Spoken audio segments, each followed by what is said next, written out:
Welcome to the Up in Your Family Business podcast, where we dive into the heart of family business with intimate interviews, expert insights, inspirational stories, valuable resources, and practical tips to help grow your family business.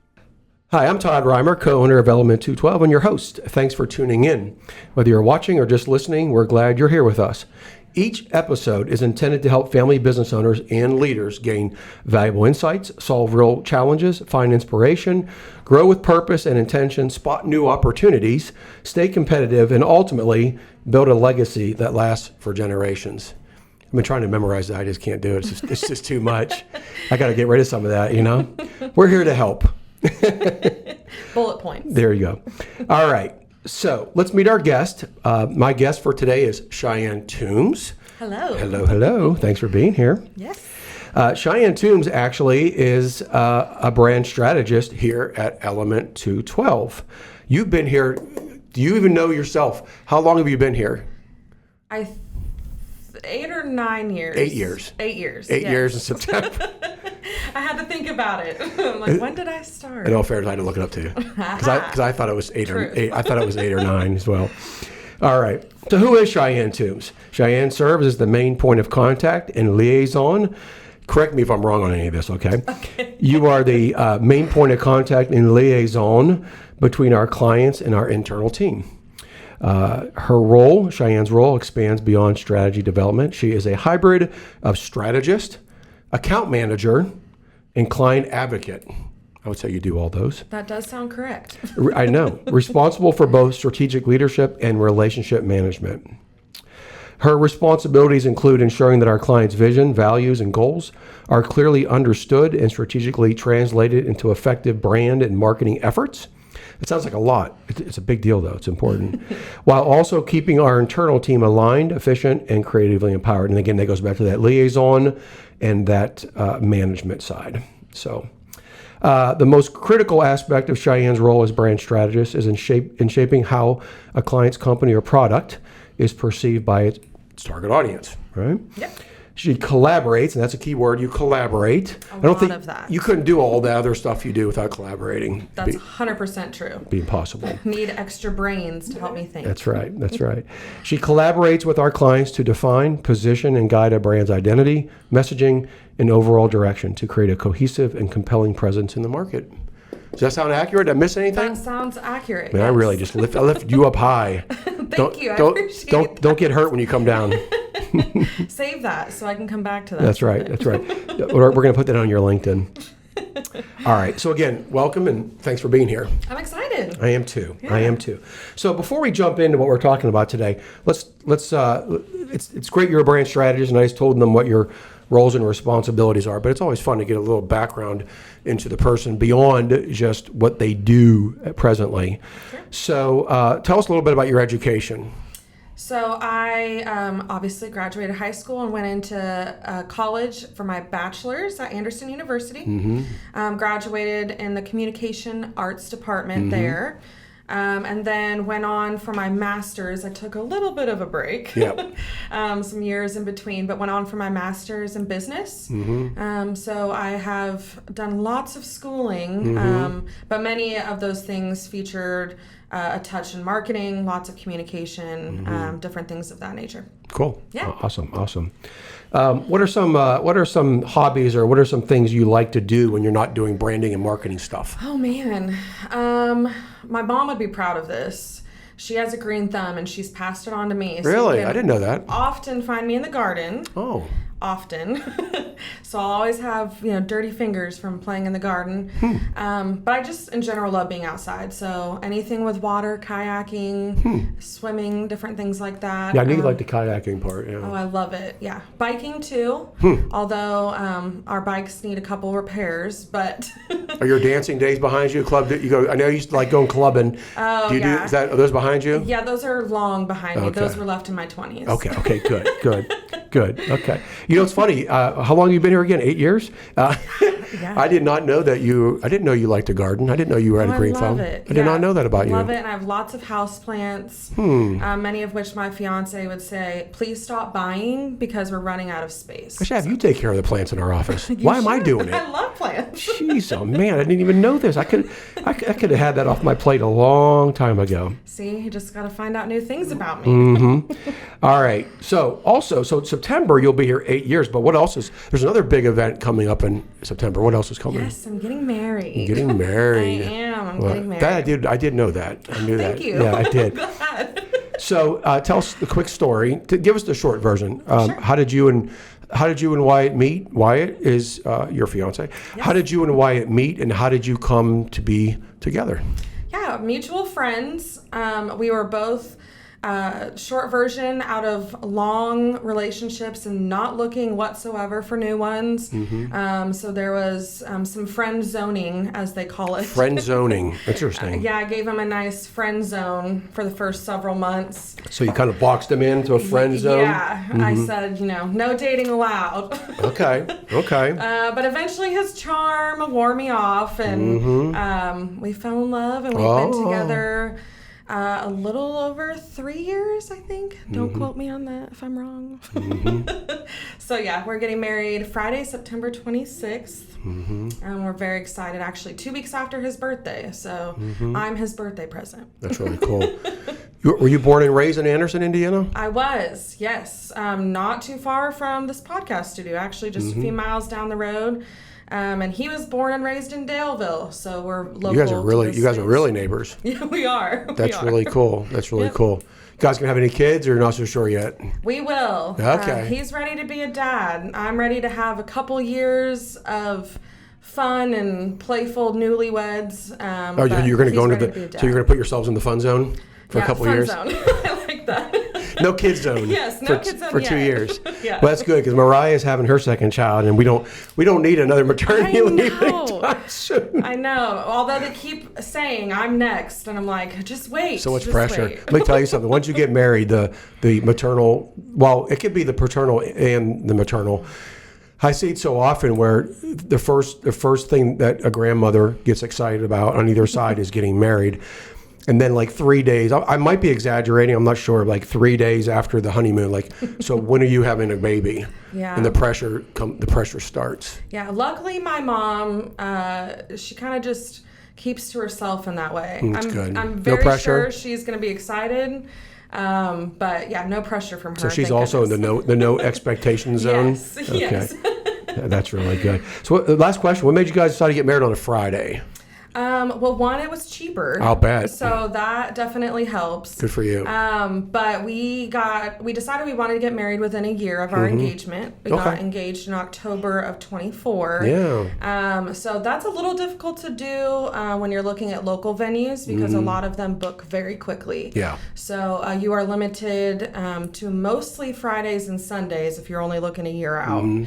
And we definitely wanted to do something where we had enough prep time the day before we got married. So we chose a Friday because you can't get in on Saturdays to prep if you get married on a Sunday. Oh, smart. Yes. So I said, Friday it is because I need all the prep time I can get. Smart.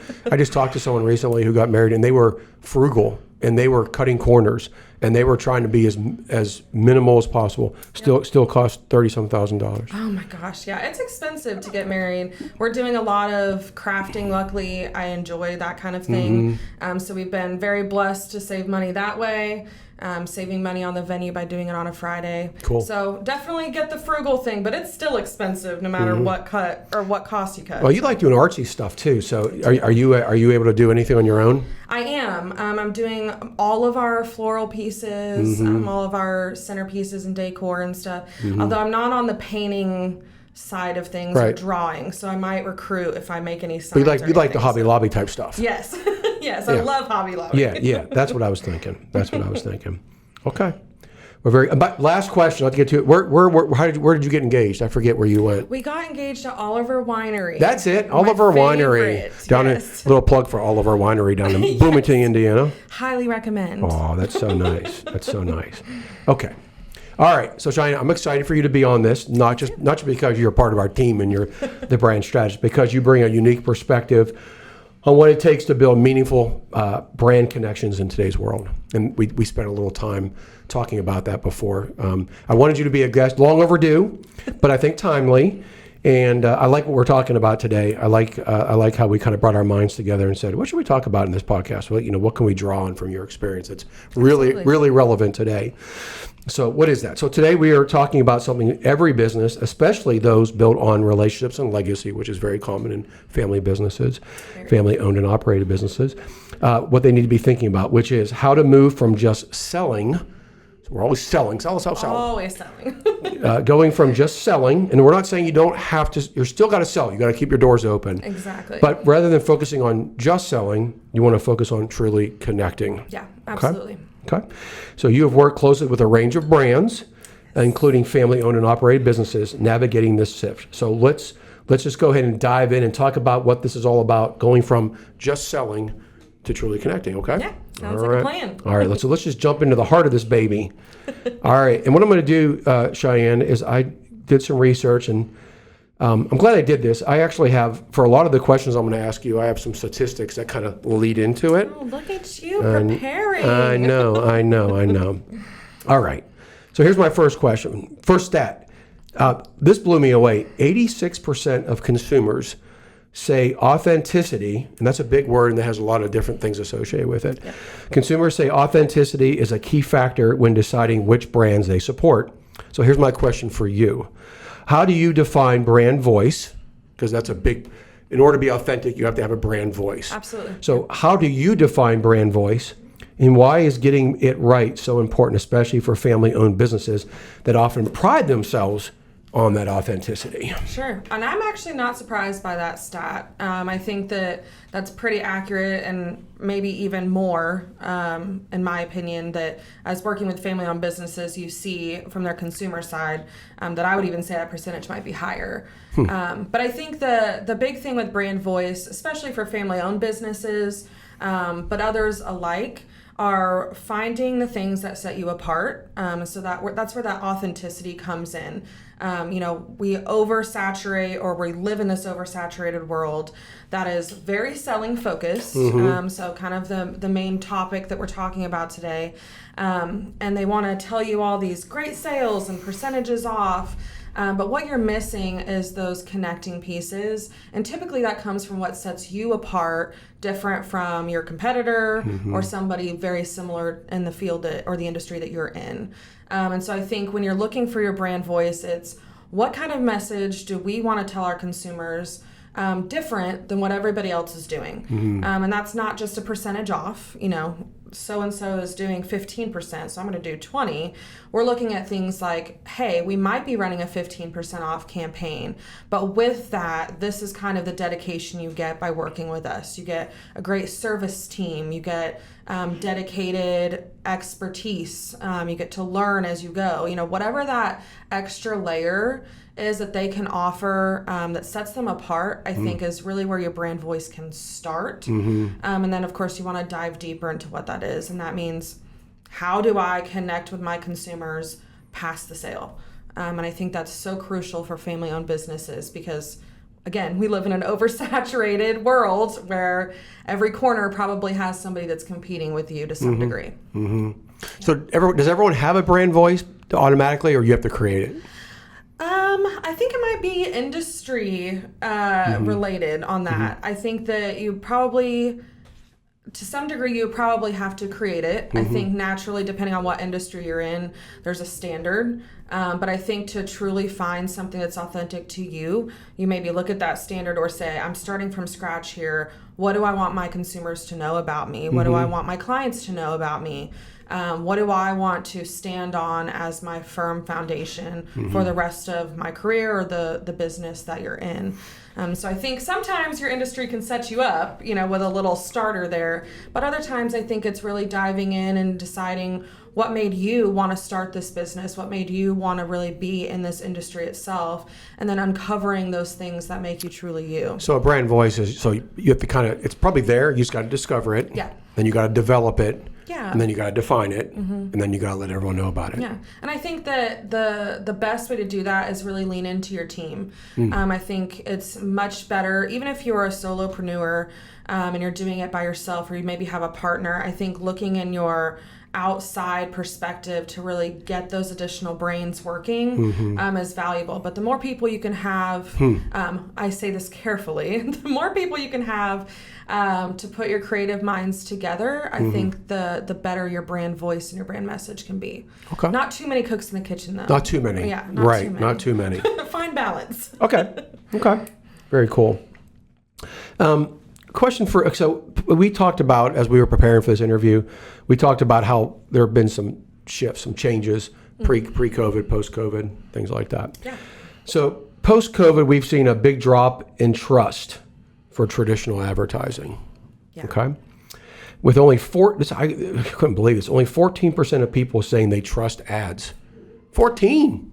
Can you believe that? Yeah. That was a little lower than I thought. Yeah. From your perspective, what shifts have you noticed in how brands are communicating, and how should that impact how we market moving forward? So you have your brand. Here's your brand voice. Sure. You're trying to communicate that brand voice. Maybe you're doing some advertising. So it's they want that authenticity, but through that channel of ads. At the same time, they're not really trusting them. So you have this brand voice that you want to be trustworthy, you want it to be authentic, you want people to respect it and be drawn to it. But now we have this thing, of course, called advertising. Most people advertise, but now they don't trust the ads. So how do we move marketing going forward with that in mind? What a great question that I think every marketer loses sleep over. That's right. I told you before we started, I might throw you a few curveballs.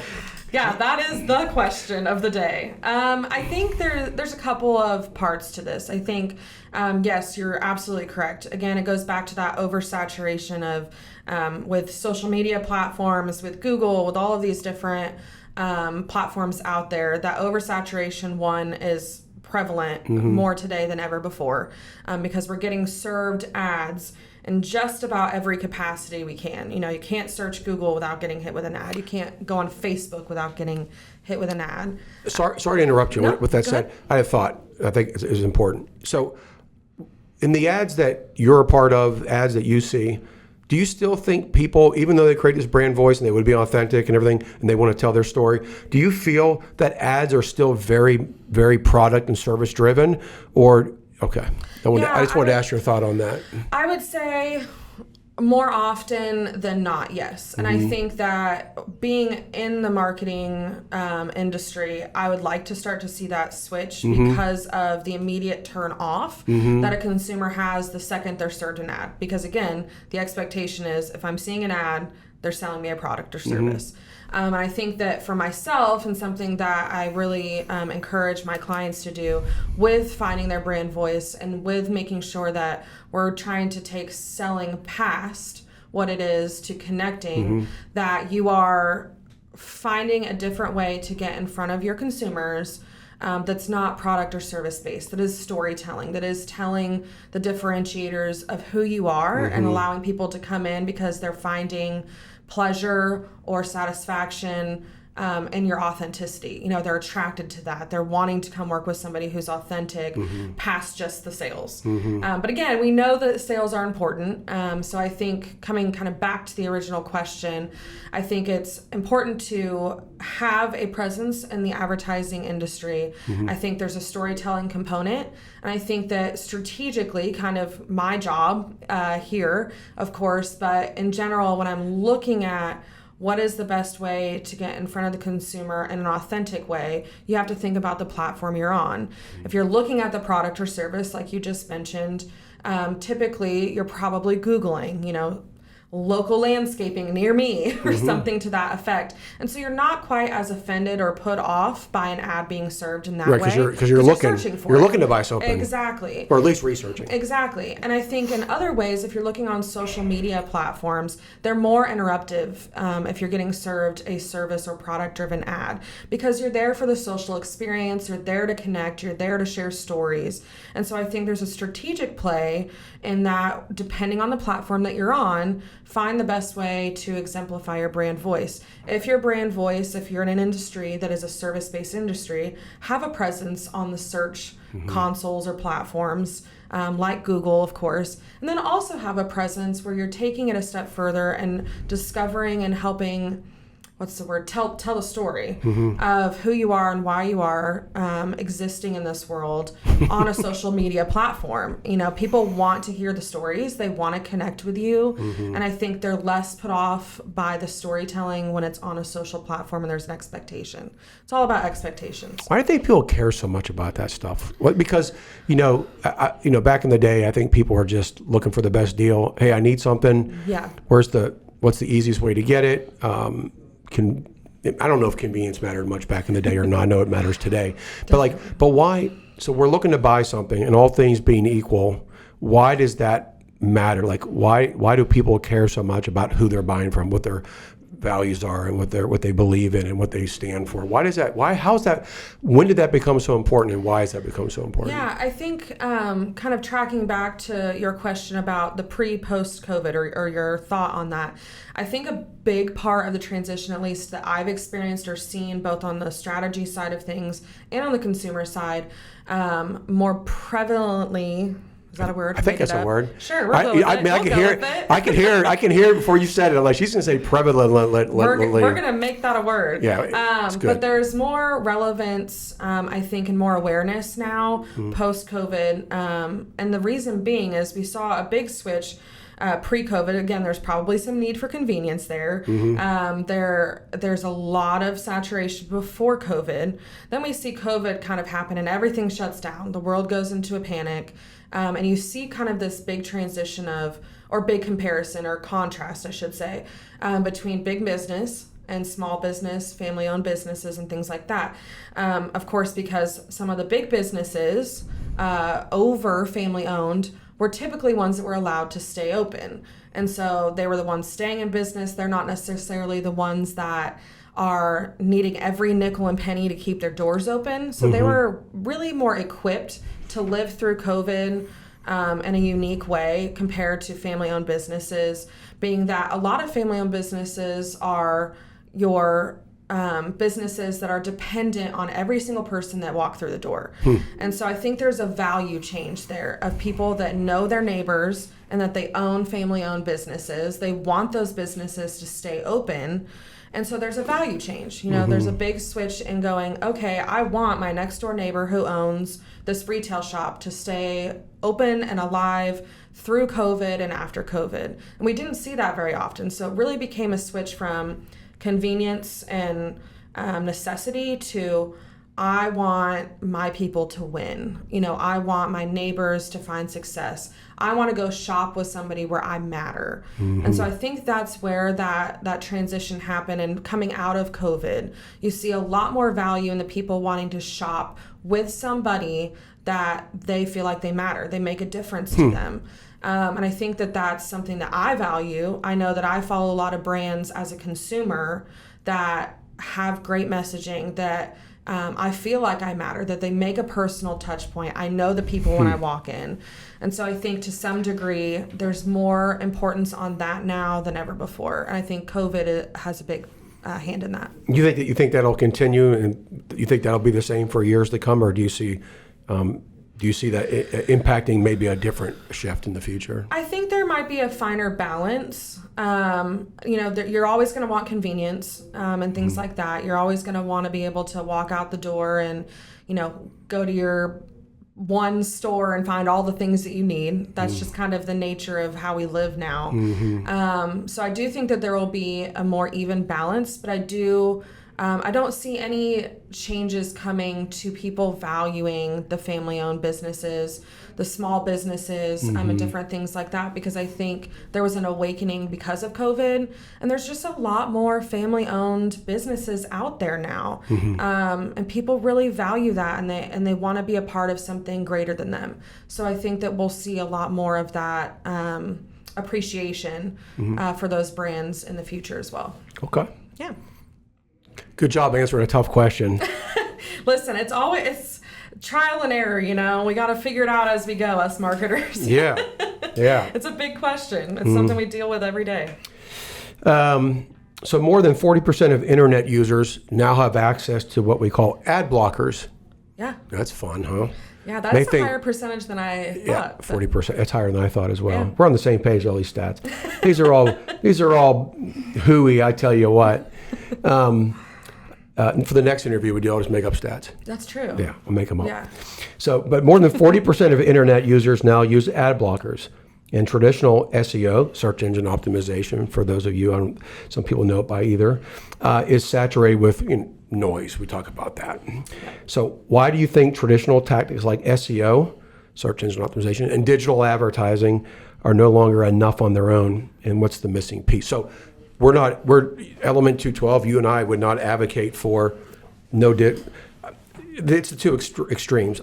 Some people do SEO and digital advertising only. Mm-hmm. Some people don't do either one of them. Right. But I do think there's a balance there. I think you have to figure out which one works for you. Mm-hmm. But I think what we are learning though is that it's more common just doing SEO, just doing digital advertising, or just relying on those two and not doing anything else brand related or marketing related can be detrimental. Very. Yeah. So I would love to hear your professional opinion on why that is the case and what components are missing with those.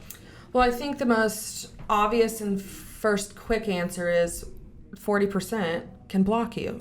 There you go. Man, look at you. I think that's the first answer there. But I think too that that those are the clever. Thank you. This is why I get paid for my job. No, I think that there are the most common, I would say, like when you think of marketing outside of graphic design or websites, the most common thing you're going to think of is advertising. SEO might be a second if you're somewhat familiar with the industry itself, but you're always going to think of ads when it comes to marketing, and that's just kind of the way that we were trained within the industry over the many generations. And I think the transition and the desire to move the term marketing away from just ads, at least for me, and probably for Element 212 and many other companies, is we're wanting to separate those two, because marketing doesn't just mean ads, and it doesn't just rely on ads. And I think that's where generations before it worked well, but we're seeing now that that's not the truth anymore. And that's just kind of the ebb and flow of marketing as a whole. And so I think there's first a major desire to separate the two. Marketing is not just advertising. And one of those big reasons, besides the 40%, is because it's one of those things that's a very quick entry point into what we would call like the buyer's journey. It's something that you can have an ad and it gets somebody's attention very quickly if you don't have the blocker. But it's not something that builds longevity. And I think marketing as a whole, when you're looking at it strategically and you're looking at it to help build a brand and maintain a brand and also push for growth, you have to have more than just the entry point for the consumer, because there are about 40 other people that are doing the exact same thing as you. You're just answering my neck. Yep, great. Gotcha. There are so many other people that are doing the same thing. And so you're easily going to be putting all of your ad spend, so basically the dollars that you're putting behind your advertising campaign, how much money are you putting behind running this ad, right? You're putting all of your ad spend really against your competitor to stay relevant. And it's not necessarily true that you're always going to be seen by the consumer, because it's oversaturated. And I think that's one of the key components to this is great entry point, oversaturated industries, competitors just about on every single platform. So what does that look like then for just about any industry needing to stay relevant? That means that ads are not reliant on having that entry point, just depending on what you're looking to do as a business. But instead of relying on that and that solely, you need to be doing more to build that longevity. So again, that connection is really where that's taking selling to connecting, and why that's so crucial, because if you get a consumer in, you better have a really good reason to keep them there, because the next competitor is right on their heels looking for a way to bring them over to their business. And they'll do it. If they're more convenient, they're open longer hours, they have better sales, they're probably going to take your consumer. So what are those things that really define you in a way that somebody wants to stay with you for life? And those are the connecting pieces. And those don't often come from ads. You can tell stories through ads, but you've got to have other things as a part of your strategy that really pull people that connect with them. That connect with them. That storytelling, that consumer appreciation. Rewards programs are great for that kind of thing. Those personal touches that take it one step further to keep them coming back to you. I remember Facebook was the go-to, and then Facebook did some funky things behind the scenes. I don't know if it was algorithms or what, some rules, and everyone ran to Google. And now it sounds like, my understanding is, you can, if you don't mind expounding on this, now people are not running from, but now people are shifting back to Facebook because Google's now doing some things that are making it difficult. And you kind of touched on it. You and I, we have seen firsthand that some of our clients are doing well with digital advertising, and we've seen some that did not. Correct. And I think it goes back to what you said. So what, if you don't mind sharing real quickly, what is going on with Google that is making it less attractive, particularly for going back to what you said about the budgetary restraints and the competition? Yeah, so any platform, like you said to begin with, Facebook and Google and any social media, any place that you can really advertise, right, they're always going to, throw a nice little wrench in there. Yep. Joys of the marketing industry. Just when you understand it. Exactly. Or just when you start to see success, they're like, let's throw something new. So we always have to act on our toes, especially for the sake of our clients and making sure that they are finding success. But to answer your question more directly, I think some of the things that are making Google a little bit more challenging is one, this isn't a bad thing, it just makes it tricky for a business, is just about anybody can open a Google ad account. Any business, which, the obvious answer is that you could have a solopreneur doing landscaping, just mowing yards, and they can have a Google ad account and be serving ads, as much as your top, most experienced 100-year landscaper that has 45 teams willing to go out into the state of Indiana. And so you're competing with one-off, solopreneurs to really big businesses. And of course, the obvious answer is big businesses have more money to play with. So how's that affecting? Tell us a little bit more about that competition. So one, your immediate thing with Google is if, everything is based on your industry or similar, what we like to call keywords. Which are typically going to be and should be relative to your industry. Correct. So if you are a solopreneur and you're, again, doing landscaping jobs, that right there, the word landscaping, you're now competing against every single person, every single business that uses the term landscaping. And many of them have that in their name, let alone all of the other efforts that they're doing. That's right.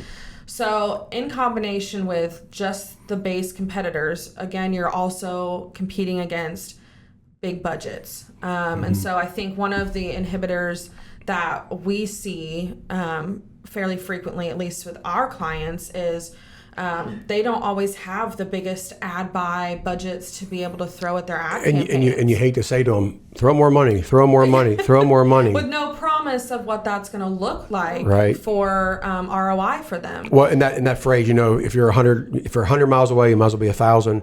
I mean, you can have a budget. You could even double that budget in some cases, and you're still not in the game. Yeah, you're not even scraping the ground. It's crazy. And it becomes even trickier, if you're competing against not only the big businesses, but if they have multiple locations, Lord help us all, because that's one of the other advantages, right? If they have multiple Google business profiles and exactly, the more locations, the more relevant space that they can take up. Yep. And so we're seeing a lot of shifts there. It strengthens their footprint, right? Yeah. And that's something that Google's just recently, within the past few weeks, even a couple months, that we've seen a big transition is they're now able to double, triple, quadruple layer upon their multiple locations. And so even if they were, had a hub, let's say in Indianapolis, they can touch on all of their others. Well, now they can put just as much budget behind their Indianapolis. So their digital footprint has expanded greatly. And so it's really flexing your muscles. Yeah. And so I think that's, a big shift that we've been having conversations with myself, with our clients, especially looking at, to be on Google is a great thing if your industry is not oversaturated, which is tricky. We do have some clients that have a very particular, very unique industry, and Google can be a great platform for them because there's not an overabundance of competitors, working for the same thing. However, if you have a client that, again, say it's landscaping or retail, that's competing against all of the other people, Google can be great if it works for you. And it's not the other way around. And so you have to really look and test and, trial and error, and try to find even sometimes loopholes of ways that you can work with Google to make it work. But the thing is, it's not always going to work for you. Which goes back to my question and what you shared originally. That's why it's so important to be looking at other ways of getting your brand voice out there, because if you're going to rely just on ads and you're not doing anything else, you might be in trouble. Yeah, and I think that's also where a really big importance comes into the strategy side of things. And I think that's something, not to do a shameless plug, but I think do it. I think that's something that I pride myself in about working with Element 212 is that, we're not digital ad focused as the first thing, because we know how it can and cannot work for you. We know both sides of it. But with that in mind as well, you can go and save lots of money and go hire, a solo digital or even SEO vendor or business to do your stuff.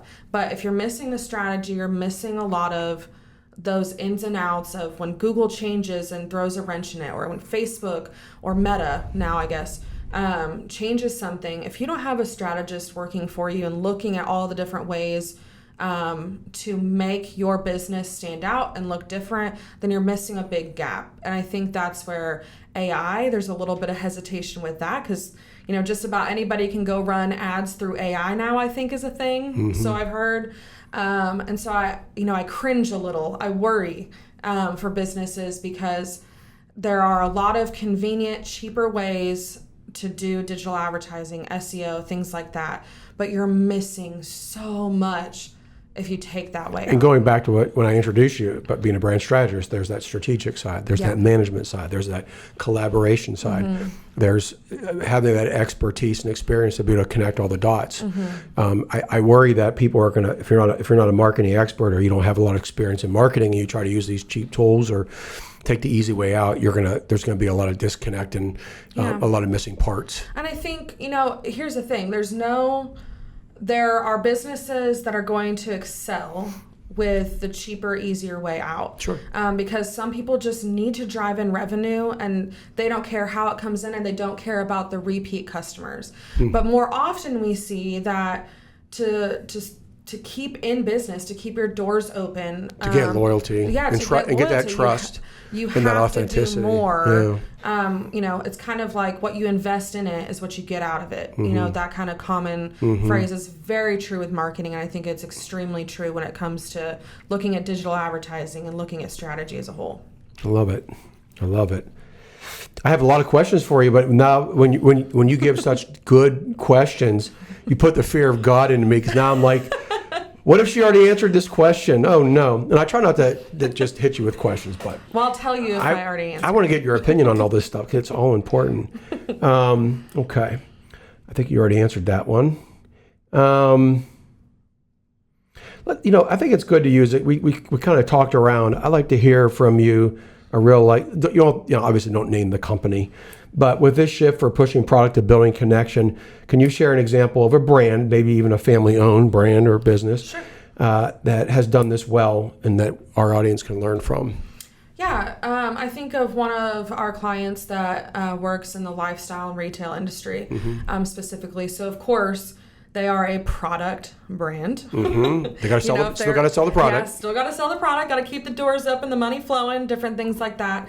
But I think one of the really unique ways that we have seen success for them, again, is I wanted to put emphasis on the word lifestyle before I put the retail, talking about their company, because they really are a lifestyle brand, and the way that they have taken their messaging past the sales, past the percentages off, they do have competitors and things like that, but they're living and breathing their brand. And what does that mean, right? So we're looking at campaigns. If it's from advertising to storytelling, all of those things are relative in what I call a campaign. It's not just digital ads, but the message behind it was literally, and I quote, "We wear the brand." And so everything that we did as a part of that campaign was to exemplify the fact that the people that work for the company, the business owners, the consumers, every single person that touches this particular business is living and breathing the brand and brands in which they're selling. So it's taking, the products that you're selling, say it's shirts and denim and hats and things like that, and every, Joe Schmo can be doing that and advertising for it and selling 15% off hats. But what makes that so unique and so special to them is that they're wearing it themselves, the owners, the people that work there, not just because they get free product, but because they want to wear those products that they're selling because they believe in it. They're durable products. They're products that last a long time. They're products that are stylish. They're coming from and supporting brands that also have a great brand message. And so I think that's where that strategy comes in that can be so beneficial, because now you're more interested and intrigued to come shop this retailer because they're wearing it. So there must be something special about it. It's not there's that authenticity. Yeah. It's not just that, there's 4 stores in this strip mall that all sell jeans. Okay, who has the best sales? Usually what a consumer says first. But when you're in a lifestyle industry and you're wanting to promote something that builds longevity and connecting with your consumer, you probably should believe in what you're selling. And so I think when you're wearing, for this example, when they're wearing what they're selling, they're not just doing it to save face or to show off. They're doing it because they believe in these brands. They believe it, they live it. And then, of course, like I said, they're supporting brands that also have a unique brand message. How can you not want to get behind that? I want to go shop for somebody that has a really unique story that's going to last me a long time, that's going to be worth my investment, and then I'm going to feel like I matter and I'm doing something different that makes a difference with this company, different than walking into your Walmarts and your Targets and things like that. And so I think that's a really good example. It's one that I like to use often, where it's just taking the selling one step further into that connection. I like it. Yeah. Thank you for sharing. Many brands say they struggle with consistency. And in fact, inconsistent brand messaging can reduce revenue by up to 23%. I believe it. From what you have seen, what are the common challenges businesses face when trying to discover or define their voice? Consistency is I'm sorry. Oh, and then if you want to use that same example that you just shared, Sure. if you want to tie that back into how maybe they're being consistent and how they're getting their brand voice out, that would be fine too. Yeah, absolutely. I definitely think, there's a reason why the phrase consistency is key, is so important. You hear it so much, because it really is. And there's, I'll say it this way. There's the lighthearted side of it, that it's hearing and seeing things, repetitiveness. There are true statistics that say if I hear or see things, or the conversations are happening more and more, the more that business name is relevant in front of me, the more that's probably going to be at the top of my mind. So, that's kind of the obvious, the duh. Repetitive, consistency, those go hand in hand. Right. But I think some businesses, and probably even more often than not, can really struggle with consistency because they're battling kind of the things we've talked about already. When it looks on the digital advertising front, you're battling, I just got used to this advertising platform, and then they change it. How are you supposed to be consistent if everything you're working towards continues to change? And again, that's the ebb and flow of marketing. And so I think they're always going to be challenged by that a little bit. And that's where it's really important to have a team behind you to say, okay, I know that this is your brand voice. So just like you said, this is your brand voice. This is your brand message. This is the story that we're trying to achieve. And as long as you have that, especially as your base, all this ebb and flow outside of it, you know, it can seem very challenging at the beginning, but it's really surface level because it always needs to come back to your brand voice, your brand message, those key differentiators, those things that build that brand loyalty. And no matter what this noise is on the outside, as long as you're coming back to your foundation, then you're probably not going to have consistency issues very often. And I think that is the biggest, and what I would say should be the key to your consistency, is making sure that you always come back to your foundation. And so when you're looking at things like brand voice and brand messaging, coming back to the example I used before where we wear the brand, again, if Google throws in a wrench or Facebook throws in a wrench, or the industry has a hold with, you know, manufacturing issues, because that's a real thing, or sale or shipping, you're having issues with shipping. All of those things become noise because you're looking and coming back to your foundation. So if people are really loyal to you and they know that your message and you're standing behind, again, for this example, you're standing behind what you're selling, they're probably going to be okay with weathering whatever that change is with you, because they've found that authenticity, they've found that value in what you're doing, because you're willing to stand firm on it as well. So it just becomes noise. It can seem a little flustering, trust me, I get that. But I think that as long as you have a firm foundation and you're basing that on your voice, and those things that really that are your values, then the rest can just be fluff. Fluff. I like it. I think I mentioned it once. You said it a couple of times. So let's dive into storytelling. So 92% of consumers say they prefer ads that feel like a story. That's fun. I mean, that's a challenge. It goes back. So, I mean, I asked you earlier, it's not easy. I mean, how do you tell a story in a 15-second ad or a 30-second ad? You cross my eyes just thinking about it. Yes. So what makes storytelling such a powerful tool in branding and marketing, and how can family businesses leverage their unique histories and their unique brand voice to do this well? And again, keeping in mind, you can't tell your story everywhere per se, right? Correct. So tell us a little bit more why this storytelling is so important. How do family-owned and operating businesses take their history, take their unique brand voice and what makes them special, and put that into a story? How do they do that? I think there's a lot of ways that you can achieve that. To your point, I think that sometimes a 15-second ad is not the best way. Right. Again, because not everybody wants to watch a very long video.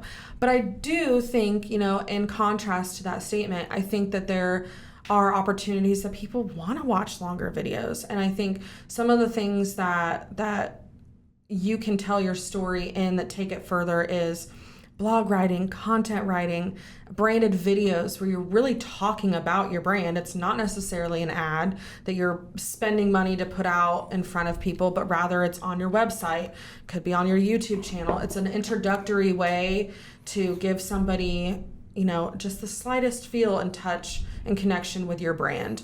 And so whether it's content on the written form, whether it's visually, whether it's on a video platform, whether it's a podcast, this is a way that we want to connect with our consumers. So there's a lot of avenues that you can take your story and get it in front of your audience. I think it's just looking at what makes the most sense for you. And of course, that's working with your branding partner to do that and to achieve that. I think, you mentioned about different platforms, but my understanding is, I hope I'm saying this correctly, but not only is YouTube the top streaming platform, but I believe YouTube is now the top platform. And I believe, we talked about this in one of our team huddles, but I believe I found data that they're recommending longer. If there's a story component, people are more willing to watch a video if it does tell a story. So I think you're starting to see, I mentioned about the 15-second ad. I mean, yeah, you can't tell a story. But I think we're starting to look at ads getting longer, these ads getting longer, because if there is a story component, if there's something compelling that really grabs their attention, especially if they're already loyal to the brand, of course, then people are willing to hang in there a little bit longer. Yeah, I think there's two really critical components to achieving that, as far as taking your story and actually making it connect. And I think the two critical components are, and not everybody likes to do this, boy do we know, but that is having your business owners or leadership in your company being willing to be a face, at least if it's a video component. So let's just kind of focus on that.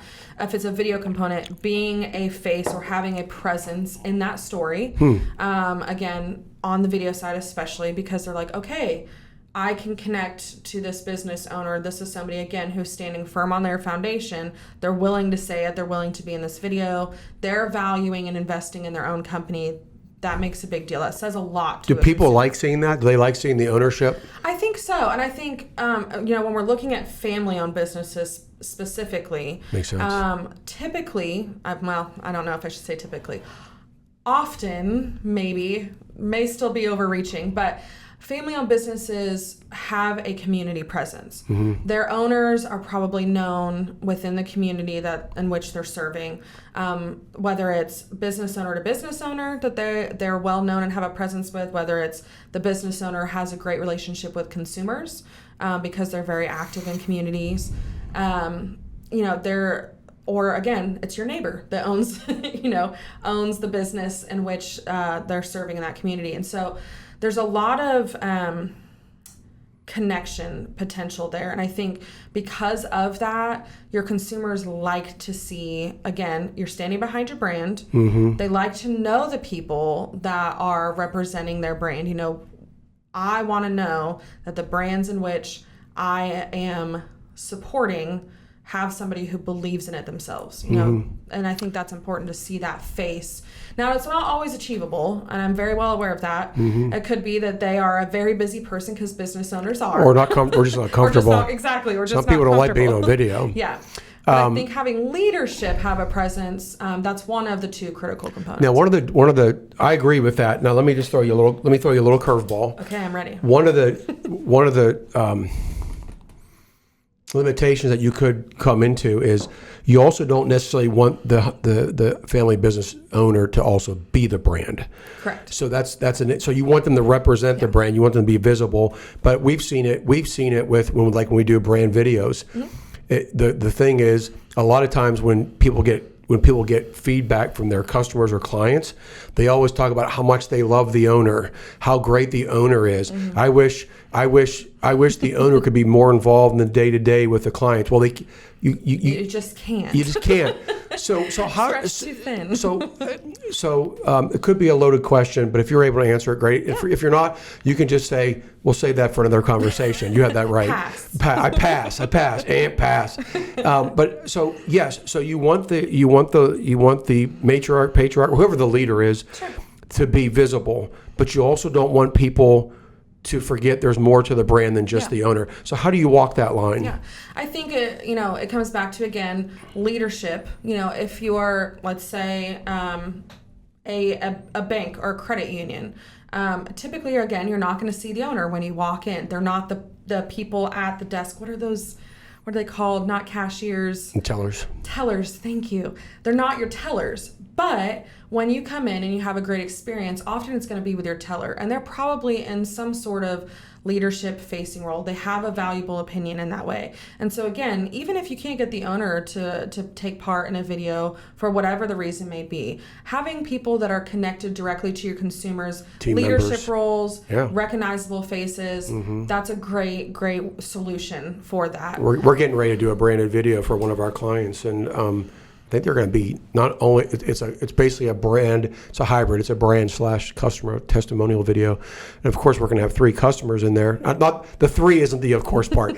we're going to have customers in the video, but we're also going to have not just the owner, but we're going to have several representatives from the company in the video as well. Yeah, that's fantastic. And I think, and that's what people want to see. They want to see those recognizable faces that they can say, hey, so-and-so is who helped me and I had a fantastic experience. They just connect with it. And again, that is the storytelling component.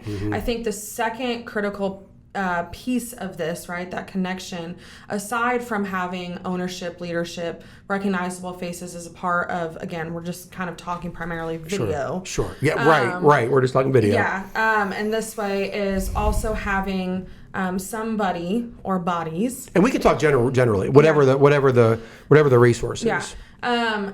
Having somebody or some bodies that are in the video that you can relate with. Real people. Listen, I love a beautiful model. Love them. I think they're great. They can wear clothes well, or they can represent a brand very, very well. But I think even more so, you want to see people that you can connect with. And that's a crucial part of storytelling. It's funny you say that. When I watch an ad now, and I've been doing this for years, I always look for the little disclaimer on the bottom, whether they're paid actors. Yeah, paid actors. And I'm telling you, when I see that paid actor part, it changes my perception of what's going to be. So they're getting ready to tell me something. They're going to tell me some story. They're going to try to connect with me.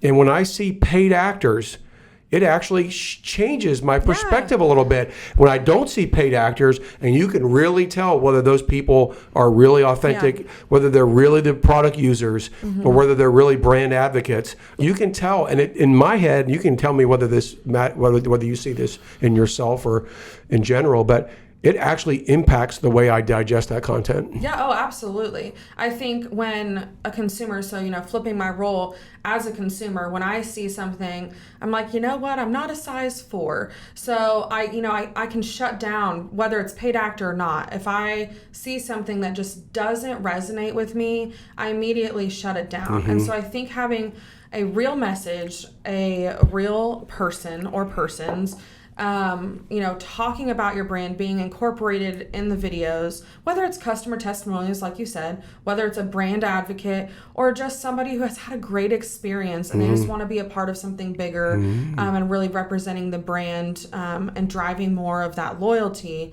No matter the reason there, if I can connect with you, you've already won me over. Right. And I think that you don't see that very often. I think that's one of those things that brings us full circle back to the brand voice, the differentiators is, having those real people stand behind you and be able to represent with you, whether it's video, whether it's they're sharing a story on a blog, or writing a testimony on your Google profile.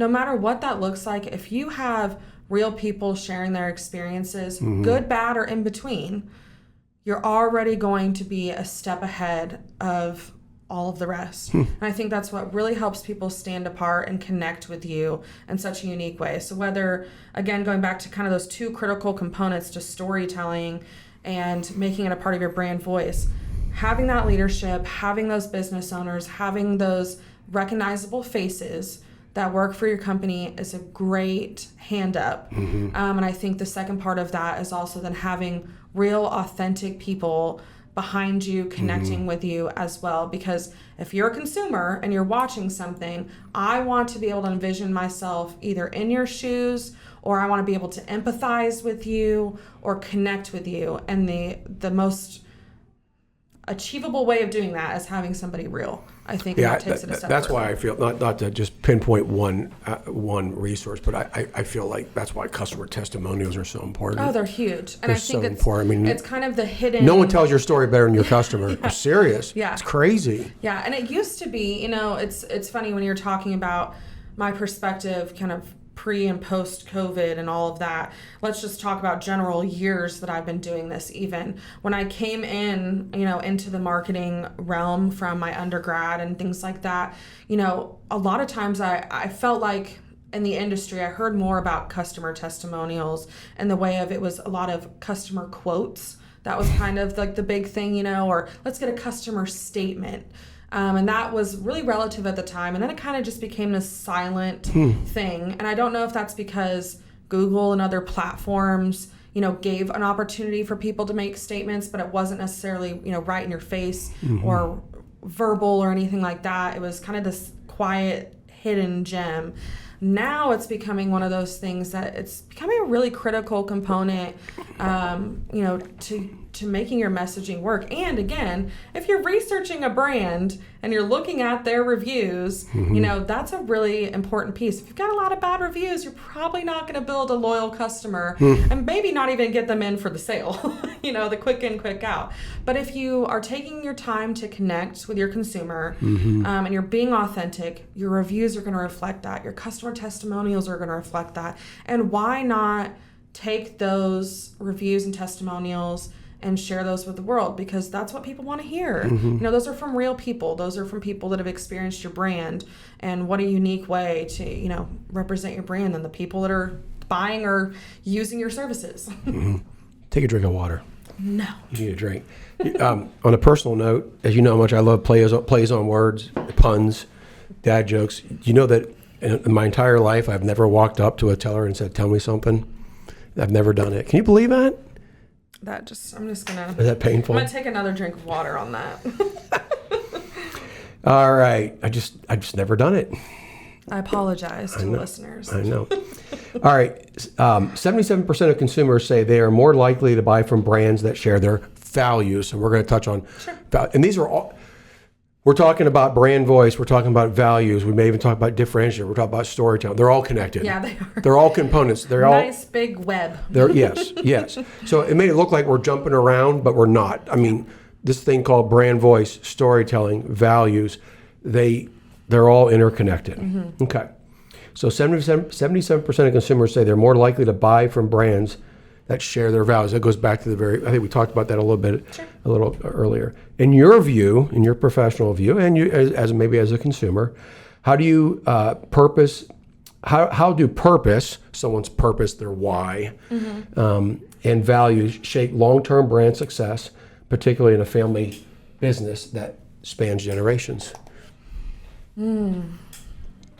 Ask it one more time. One more time. Sure. I'll ask you. Actually, it's funny. I had a backup just in case. Okay. So in other words, I want to make sure I answer it correctly. Yeah. How do purpose and values influence long-term brand success? Yeah. I think that, again, just shorten it up a little bit. Yeah. I think I logged it up a little too high. A little too wordy. Yeah. What, you take a drink? No. Yeah. I think that, again, as you said, all of these things are intertwined. So I think it's building and believing in your foundation. I think that when you're looking at what a foundation is for a business, it's incorporated into your mission, it's incorporated with your values, it's incorporated with your purpose, and all of those things you need to believe in. And it's not just, I want to be these things. I am these things. And of course, you can still have a component of, I want to achieve, or I want to be this for my consumers.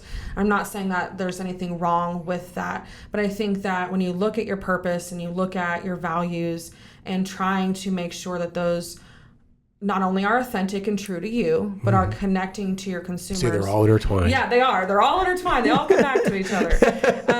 I think it's important to make sure that it's something that you are currently achieving and that you're actively pursuing as a representation of your brand. So if you're looking at your purpose, this is why I've created my brand, and this is what my brand is doing and is going to do. And I think if you can define those things, and then of course bring those into an authentic message, you're gonna get that longevity no matter what. And again, as long as, I should say carefully, as long as your purpose and your values are something that are valuable to your consumer.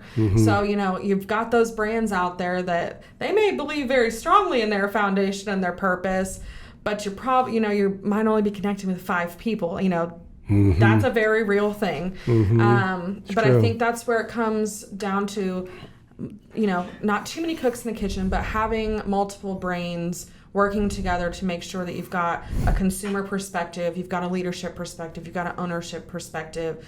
When you're looking at, these are my values, this is my purpose, and this is how I want my message to come across, I think you need to have creative minds come together and collaborate. Again, like we talked about at the beginning, collaboration and strategy to be able to achieve that message and get it across. Do you think your why and your values should be incorporated into your storytelling? I do because I think should they be blunt, or should they be subtle, or should these be naturally intertwined in there? Like, how do you communicate your values in your storytelling? Sure. I think there's probably a fine balance. I think that, what's the word? What's going on in the world, your observation probably needs to have a factor in that. So if something is happening that your brand can really stand strong on at the time, say it bold, say it proud, really connect with somebody. If you've got a brand that at that exact moment, based on what's happening in the circumstances of life in the world, and you can say it bold and proud, do it. I think there's other times where there's a gentle, subtle way of doing things that can be a very humble, beautiful way of. They can also be interpreted through you could just tell your story, and people can pull what they want from that. The values. Sometimes the values are clear as day. Yeah. You may state them, but sometimes they're felt. Yeah. And they're. I think like we're talking about here, there are going to be people that are listening to this that are going to connect to our conversation in 3 or 4 different ways. They're going to pull from this, they're going to pull from that. And I don't think that we can always define what that is. We can't read everybody's mind. But I do think there's probably a fine balance. And I think there's a research component. I think there's some trial and error and all of those things of, what is the best way to get my message out there. And I think it's probably unique to every company to a degree. And so, maybe a little trial and error, a little experimentation is good. All right. Big question. Oh, gosh. Today's customers want authenticity. We talked about that, but they want innovation and they want relevance. So how can family businesses balance honoring their legacy with the need to evolve digitally? So being innovative. So I guess I'll ask it in a different way. How do they remain authentic? How do they honor tradition? How do they honor who they are and what they believe, and successfully interject that into this? To a lot of people, digital could be impersonal, right? And that's the challenge. How do you make the digital personal? How do you make it? So how would you say they hold on to these traditions and these values and this authenticity? They have this story. How do they move forward in this digital world? Well, you're probably going to want to strangle me, but I'm going to say something I've said multiple times before, and there's a reason behind it. So, again, I think it's all focusing on your foundation. And making sure that is your driving force for everything. Okay. I think that's... Don't fake it. It's crucial. It's necessary for navigating this ever-changing world. And that's because your message is the reason you started, and it's going to be the reason that you're doing what you're doing from start to finish.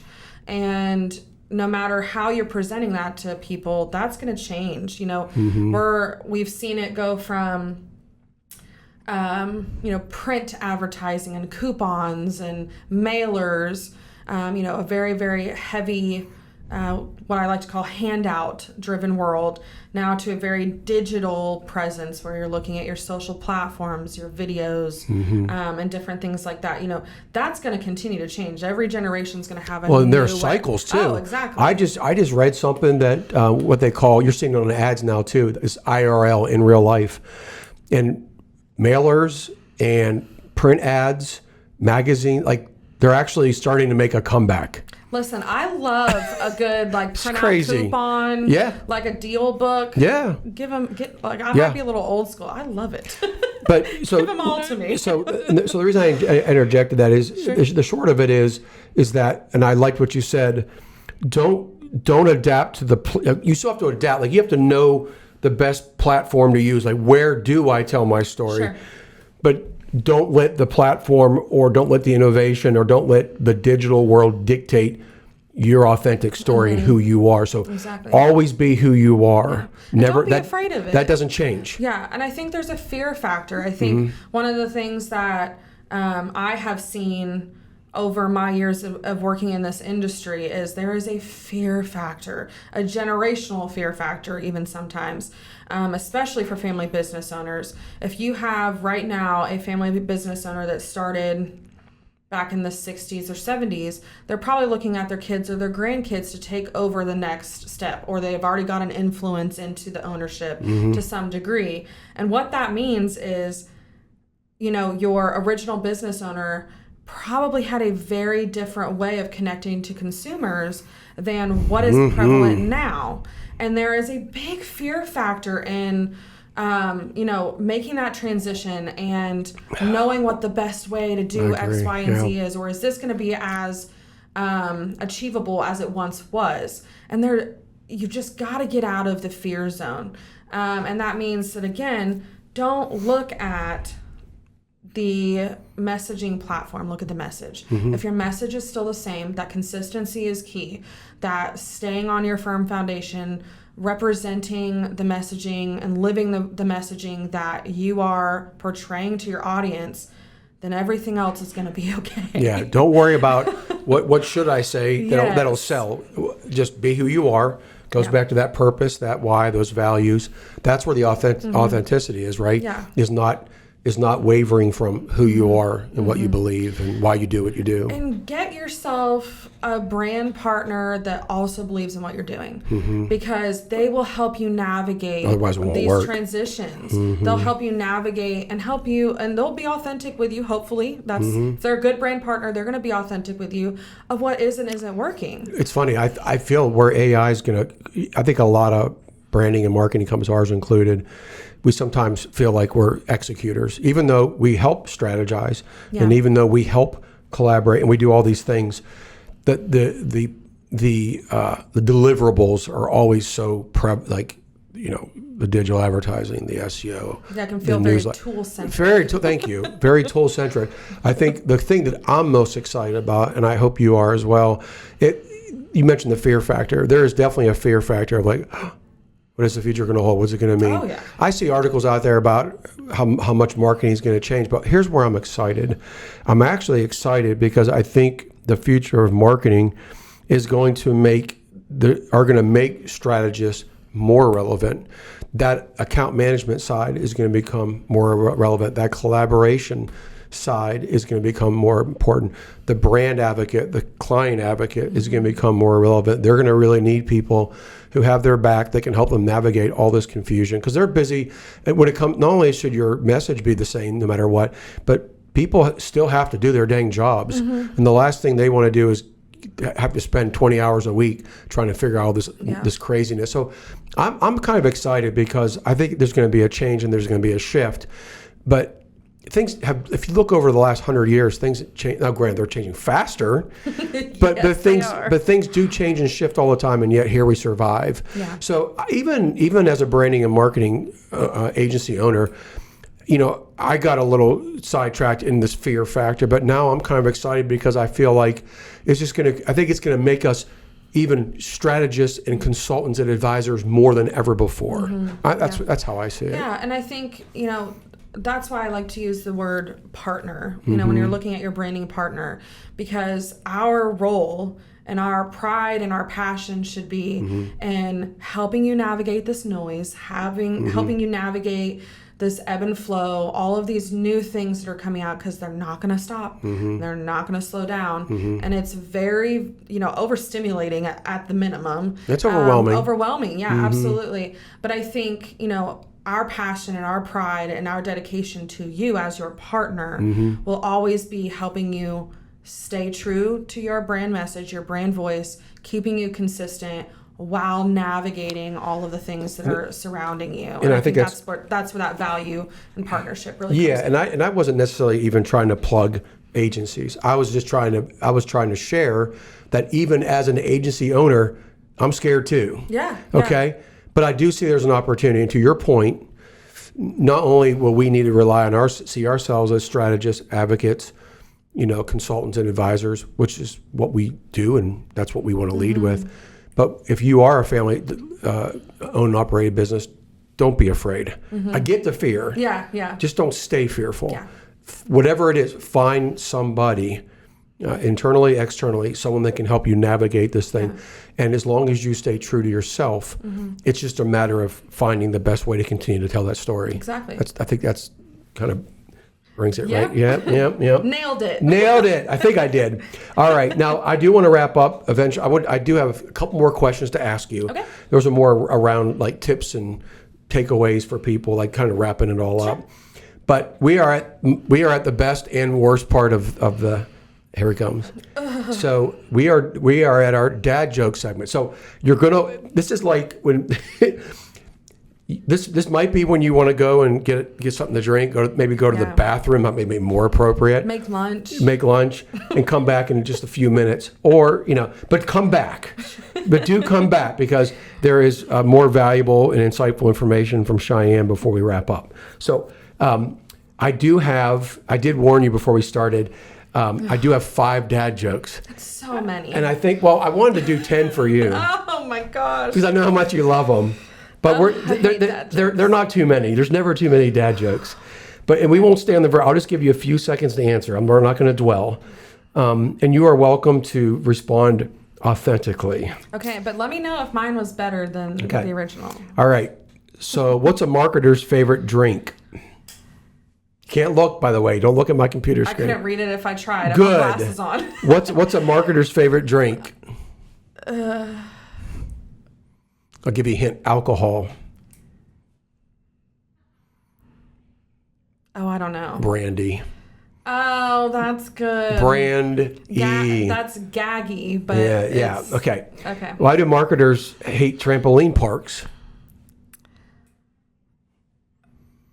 Oh, these are hard. I know. Why didn't you give me easy ones? I came prepared. Why do marketers like trampoline parks? Is that what you said? Yeah. There's a lot of bounce. Yeah, the bounce rates are just way too high. Bounce rates. Okay. See, I was going to say bounce. I just didn't know how to connect the whole thing. No, you had it. All right. Why does the B2B marketing brand only have backup vocal? I'm sorry. Why does the B2B marketing band, I said band, only have backup vocals?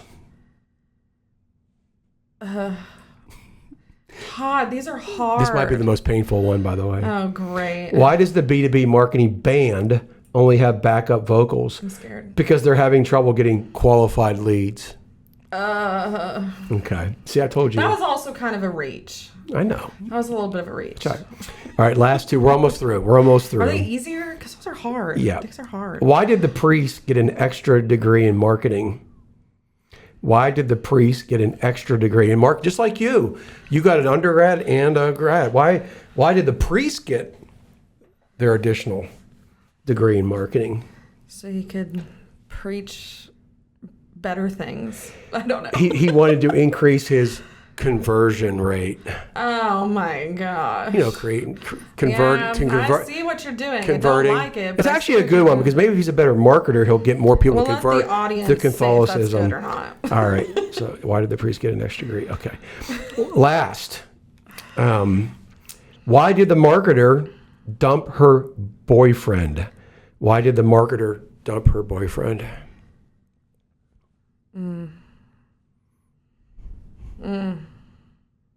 I don't think I have an appropriate answer. Lack of engagement. Oh, okay, that works. Okay, that was the best one out of the 5. Come on, really? Yeah. Oh man, that was the most dad jokey. I thought Brandy was pretty good. Yeah, that's a close second. Okay. They're all painful though, Todd. All right. painful. All right, now you can come back for whatever you were doing. Yeah, you're welcome. You're welcome. I took on the pain for you I'm guys. so glad I told you ahead of time, but we were doing 5, and you still point. It's still painful, isn't it? Yes. I wanted to do more, but I felt it wasn't fair to the audience. I'm gonna need some of that brandy that you talked about to make it through. Yeah.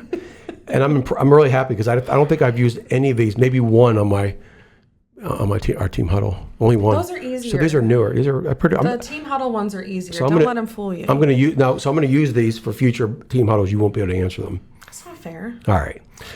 So now that we got through that, some of you may just love that. I don't know. I love it. My dad would. He loves a good dad joke. Yeah. As does my fiance. Yeah. Okay. Well, your mom does too. I thought your mom liked dad jokes. No, she just tolerates them. Oh, okay. No, it's my dad and my fiance. Oh, I didn't. Okay. Yeah. I thought your mom did too. No. All right. So we're going to wrap up with a couple questions, again, around just takeaways, tips, things like that. Sure. With so many platforms, tactics, and buzzwords, from SEO to AI, and we've covered a lot of. So here's the point: we've covered a lot of stuff. A lot. We've covered this. We talked about platforms, tactics, strategies, different buzzwords, SEO, AI, storytelling. It's easy for family business leaders to feel, again, we talked about this, overwhelmed. Yeah. So what is your advice to family business leaders for staying grounded and focusing on what really matters? I think the two things I would say is, one, making sure that those in your business leadership are aware and supportive and also living the same messaging, value, purpose-driven foundation that you've built your business on. Make sure everyone's wearing the brand. Yeah, right? Exactly. Everybody is on the same page and representing that and living that well. I think the second part is, reaching out and finding resources to then help you navigate all of the crazy world in front of you, all the ebbs and flows that come with staying in business and staying relevant and sharing your story and connecting. Really reach out and find a good partner that can help you navigate that. And also, again, that supports your passion and lives that same brand that you and your leadership are living. Yeah. I've never shared this on any of my podcasts. There's something you just said that made me, just really thought, being an entrepreneur, being a business owner, family business owner, it's not for the faint of heart. It's a lot of work. It's hard. Yeah. It's really hard. Yes. I can only imagine. Yeah.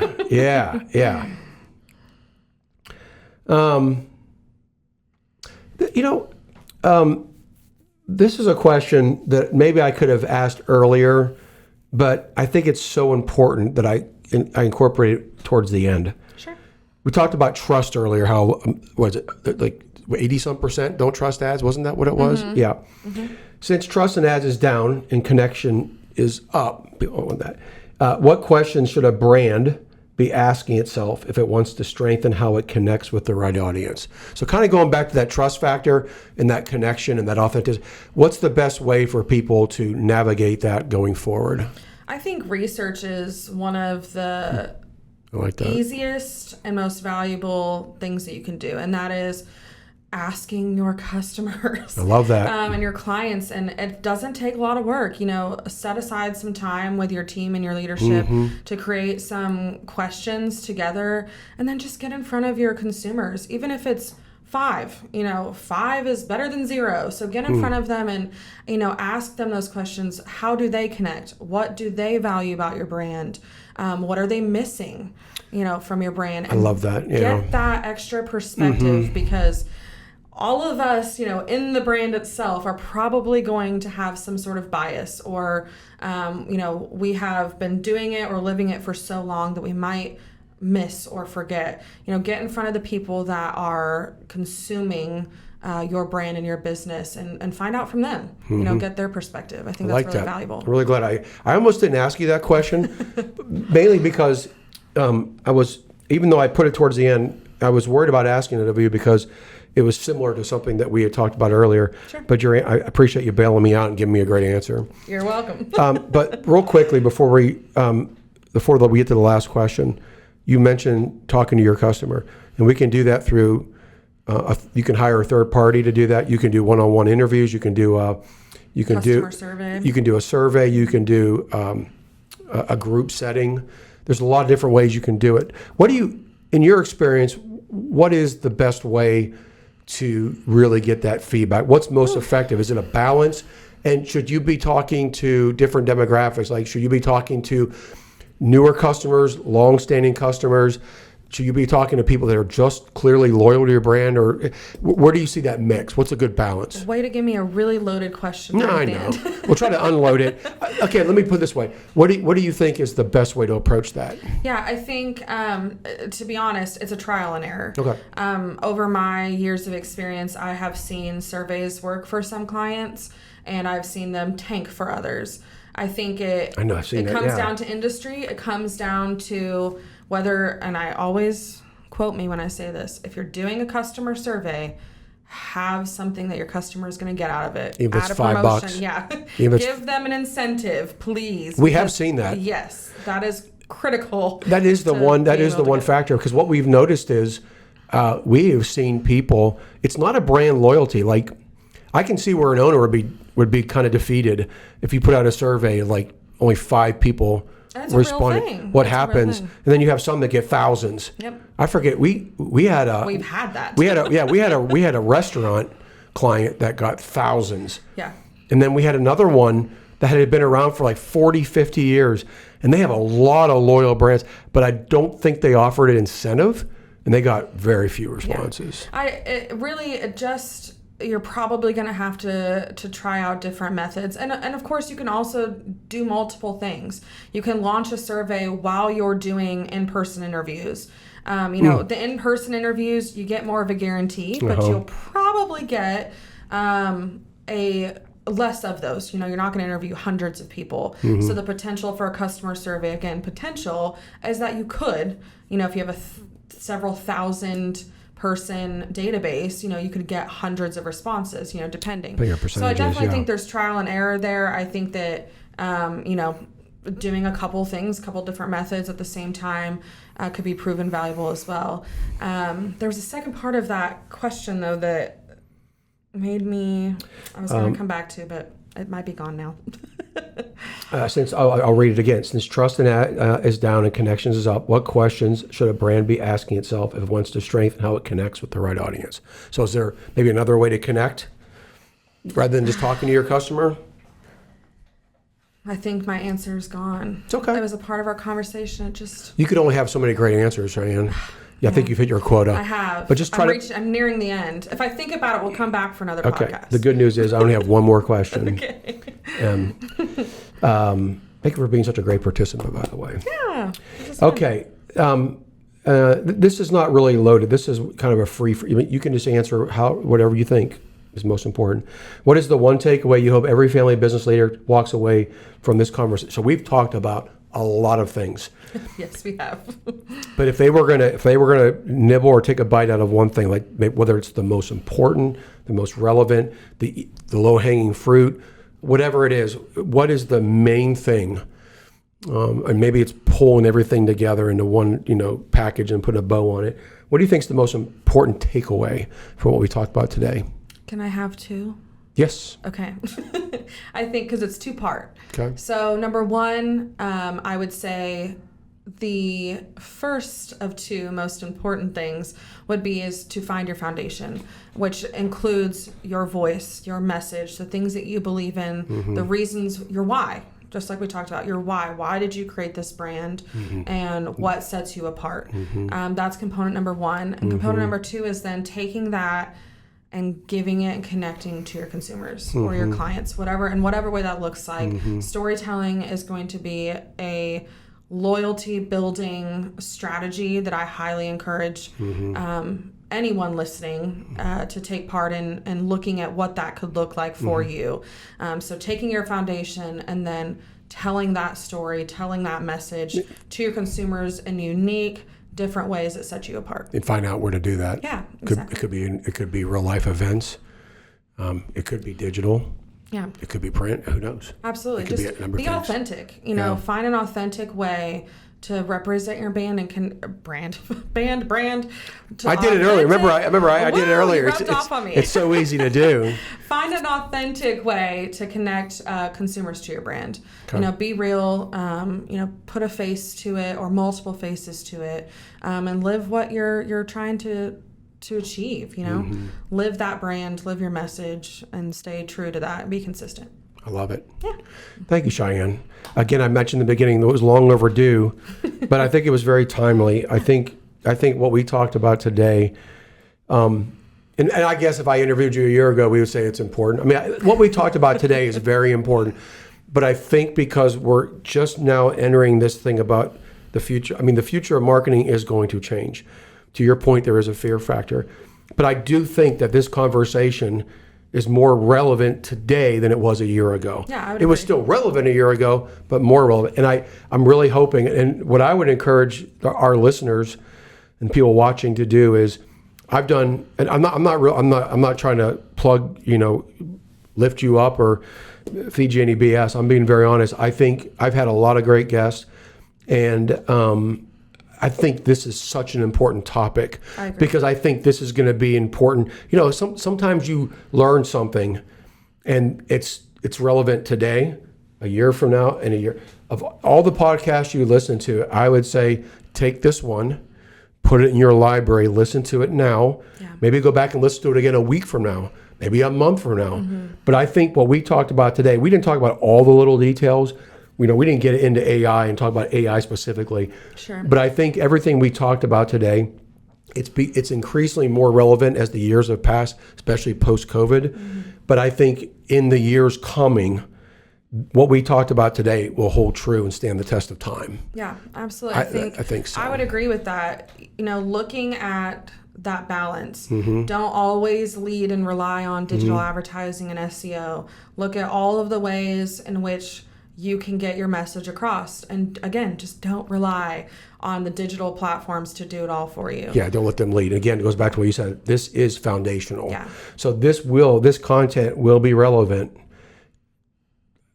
a month from now, a year from now, 2 years from now. So hold on to this one. Yeah. I really do recommend it. So thank you for sharing your wisdom and insight and your experience. And I know you, I just had to give you a little, I knew this was going to be great. And and I'm really glad that I didn't send you the questions ahead of time, because I knew you being genuine and authentic yourself would be the best way to go. So I can say with certainty that our audience is going to really benefit. So when I go back to those things I say in the very beginning, what do I always, and I wish I had it memorized, gain valuable insights, check. This should help you solve real challenges, check. Hopefully you're inspired. Grow with purpose and intention. Hopefully this will help you spot new opportunities. Absolutely. Hopefully it'll make you stay competitive, and obviously help you build a legacy. So I think we got a lot of the boxes checked today, which I think is good. Sometimes when I interview people, I get a couple. I think we got a lot of them done today. So mission accomplished. Mission accomplished. Thank you very much. Thank you. Thank you. So in closing, thank you for listening or watching this Up in Your Family Business podcast. You can find more episodes on iHeart Podcasts, Apple Podcast, Spotify, YouTube, and on our website, element212.com, element212.com. So until next time, may you, your family, your team, your customers, and your community be truly blessed.